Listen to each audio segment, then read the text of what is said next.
There's a romantic idea we often hold on to, that success, once achieved, becomes something you hold on to forever.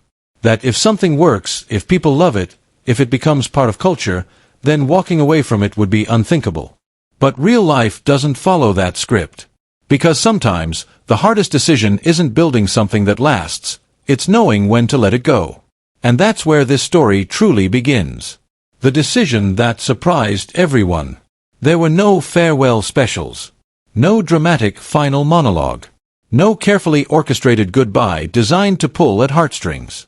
When the new Yankee Workshop ended in 2009, it did so quietly, almost the same way it had lived for over 2 decades.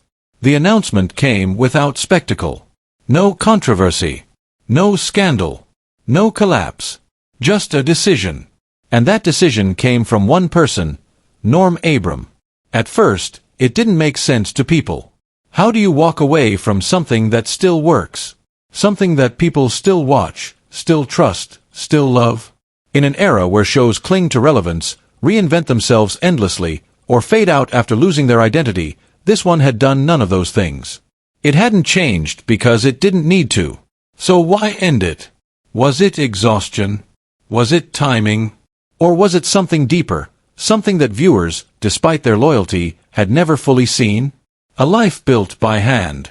To understand the ending, you have to understand the man behind it, not just as a television host, but as a craftsman. Abram didn't arrive on television as a performer. He wasn't trained to entertain. He didn't chase attention. He was a builder first. Long before cameras ever entered his workshop, he had already developed a relationship with wood that most people never will. He understood its grain, its tension, its unpredictability. He knew how it behaved under pressure, how it responded to tools, how it could be shaped into something lasting. And maybe that's the key question here. What happens when someone who builds for the sake of building, not for fame, finds themselves in the spotlight? For Norm, television was never the destination. It was simply a place where his craft was shared. That's why the show felt different. He wasn't trying to impress viewers. He wasn't trying to perform for them. He was simply doing the work. And that authenticity created something powerful, something that didn't rely on trends or gimmicks. It relied on trust. The work that never stopped. But behind that calm, steady presence was a level of effort that most viewers never fully grasped. Every episode you saw, every clean cut, every seamless joint, every finished piece, was the result of hours upon hours of preparation. It started long before the cameras rolled. Choosing the right wood wasn't just a practical decision, it was part of the story. Different woods behave differently. Some are forgiving. Others demand precision. Each project required careful selection, planning, and foresight. Then came the design phase. How do you take something complex and make it understandable? How do you break down a process into steps that someone at home could follow? That wasn't just craftsmanship. That was communication. And then came the build itself. Standing for hours. Measuring, cutting, adjusting. Repeating movements that demanded both strength and precision. And doing it all while explaining every step clearly, calmly, without rushing. Now ask yourself this. How many people could do that? Not once, not twice, but hundreds of times, over decades, without losing focus. Because there were no shortcuts. If something didn't fit, it wasn't edited out. It was fixed. If something needed adjustment, it was shown. That's what made the show different, but also what made it demanding. The invisible weight of consistency. Consistency is often praised, but rarely understood. It's easy to be good once. It's much harder to be good repeatedly. And it's even harder to be good in the same way, without compromise, for years on end. For 21 seasons, Abram didn't just show up. He delivered the same level of clarity, patience, and quality every single time. That kind of consistency doesn't come without cost. Because here's the reality most people overlook. When something appears effortless, it usually means someone is working very hard to make it look that way. Behind the calm tone, behind the steady hands, behind the simplicity of the show, there was pressure. Not external pressure from networks or ratings, but internal pressure. The pressure to do it right. To not cut corners. To not rush the process. To not become something the show was never meant to be.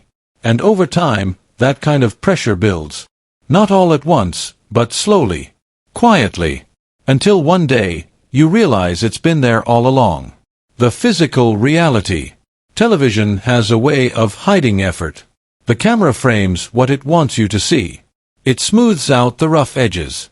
It compresses hours into minutes. But it can't erase reality. And the reality of the new Yankee Workshop was physical. Concrete floors that didn't give. Heavy materials that needed lifting. Repetitive movements that, over years, became strain. Day after day. Season after season. At first, it's manageable. Then it becomes noticeable. And eventually, it becomes unavoidable. By the time 2009 approached, Abram had spent decades doing this kind of work, not just for the show, but throughout his career. And here's the question that begins to matter more than any other. At what point does dedication become something you can no longer sustain? Not because you've lost passion, but because your body begins to set limits. A different kind of success. There's a common belief that success should always be extended.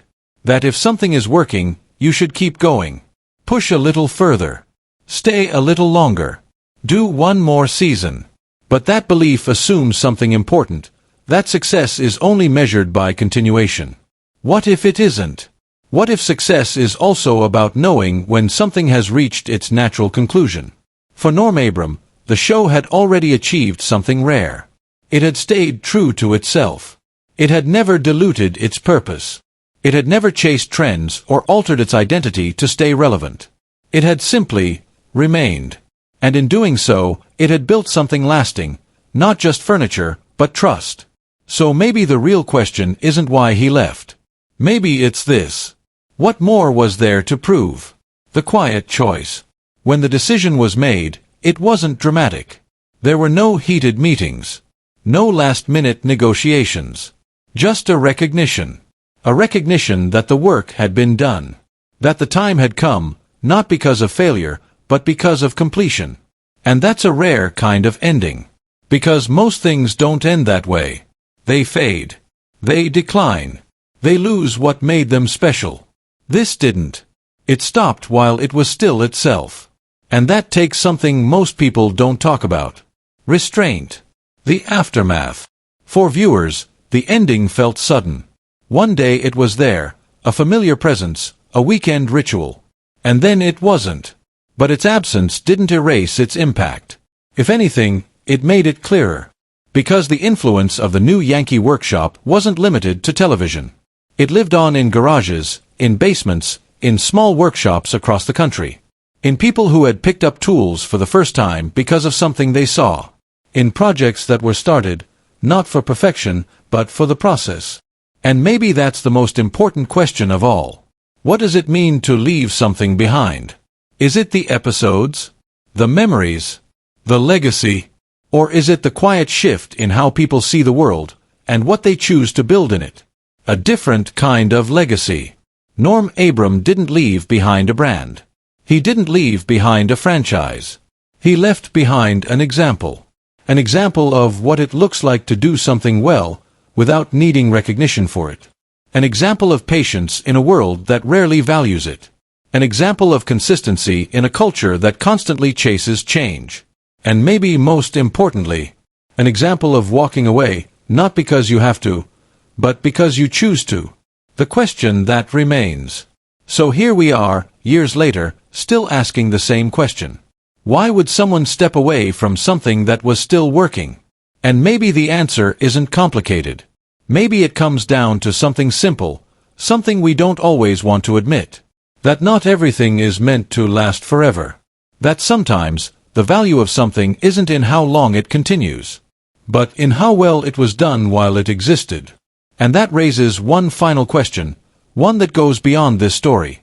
If you were in that position, if you had built something meaningful, something lasting, something that people didn't just watch but carried into their daily lives, would you recognize the moment it was time to stop?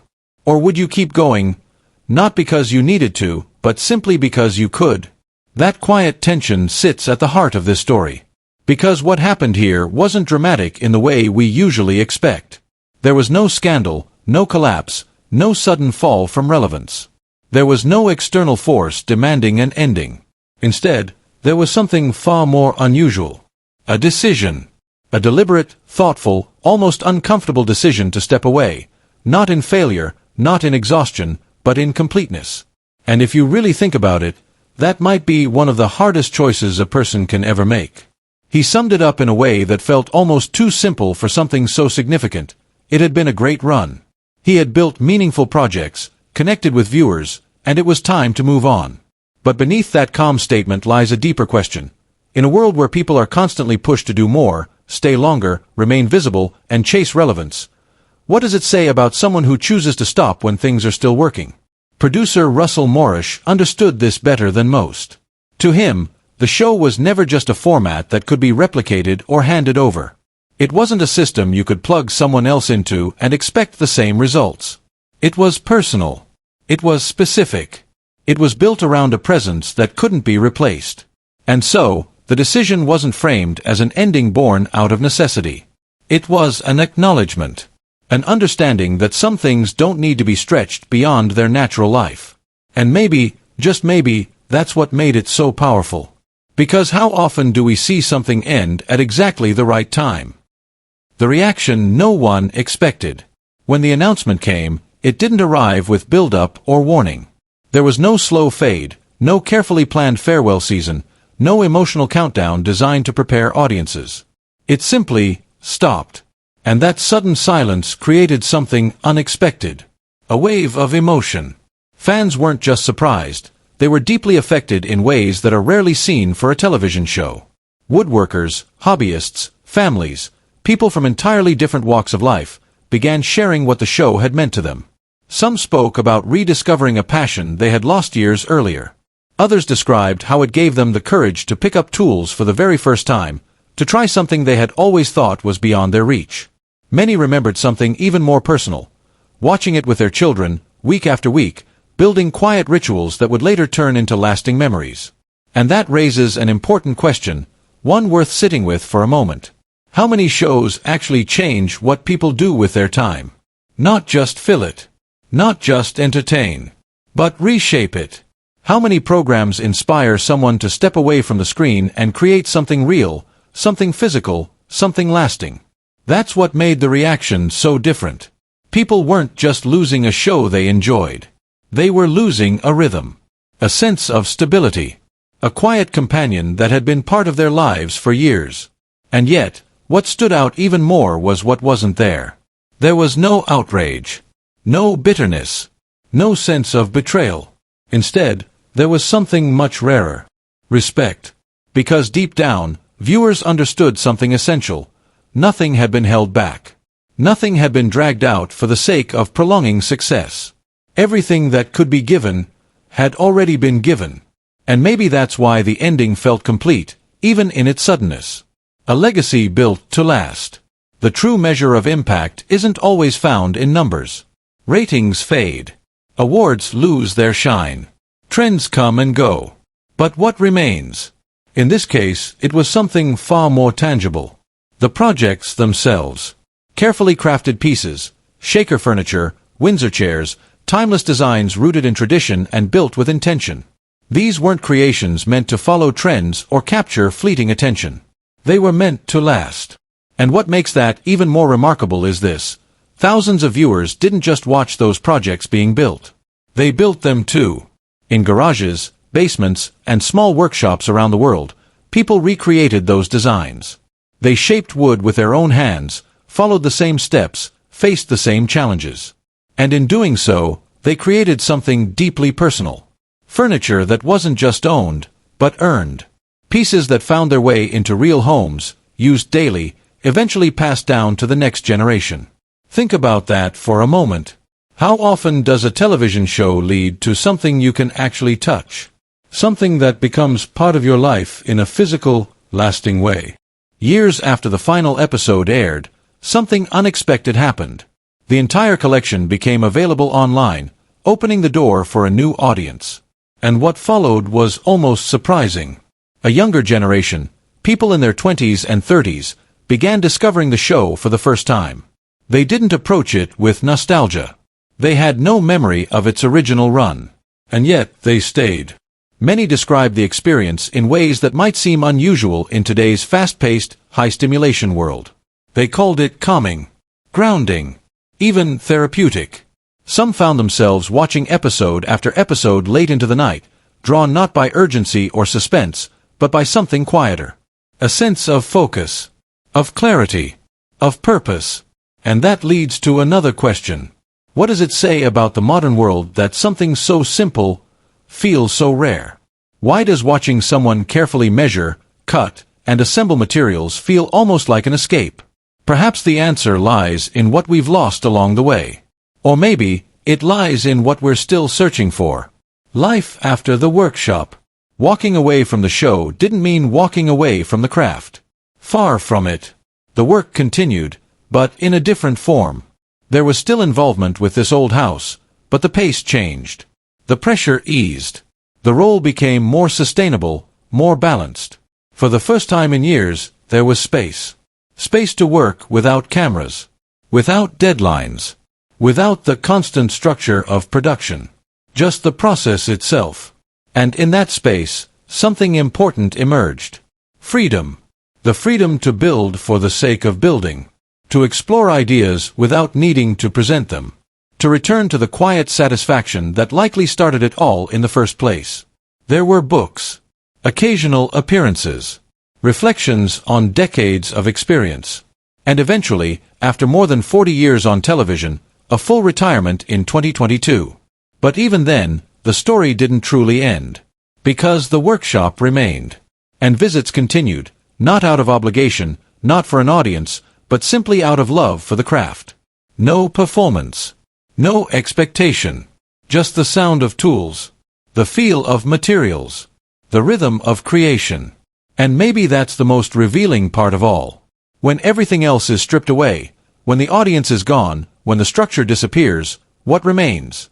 If someone continues doing the work purely for its own sake, doesn't that say everything? The real reason it ended. So why did it really end? Not because it failed. Not because it became irrelevant. Not because people stopped watching or caring. It ended because one person reached a point of clarity.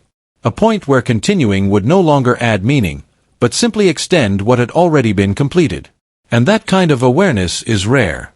Because we live in a culture that celebrates endurance above all else. Pushing further. Staying longer. Holding on, even when the original purpose has faded. We're taught to believe that stopping is a sign of weakness. That stepping away means giving up. But what if the opposite is true? What if the strongest decision is knowing when something has reached its natural conclusion? What if walking away at the right moment preserves the very thing that made it special? Choosing balance. Choosing health. Choosing to leave while the work still holds its value. Those aren't easy choices. They require honesty, perspective, and a willingness to let go of something familiar, something successful, something deeply tied to identity. And so, perhaps the story leaves us with one final question, one that extends far beyond a single show or a single person. In our own lives, whether in work, passion, or purpose, do we recognize the moment when enough is enough? Or do we keep going, not because we should, but because we don't know how to stop? Because sometimes, the most meaningful ending isn't the one forced upon us. It's the one we choose. And sometimes, the strongest thing we can build isn't something we create. It's the courage to step away, with clarity, with dignity, and with nothing left unfinished.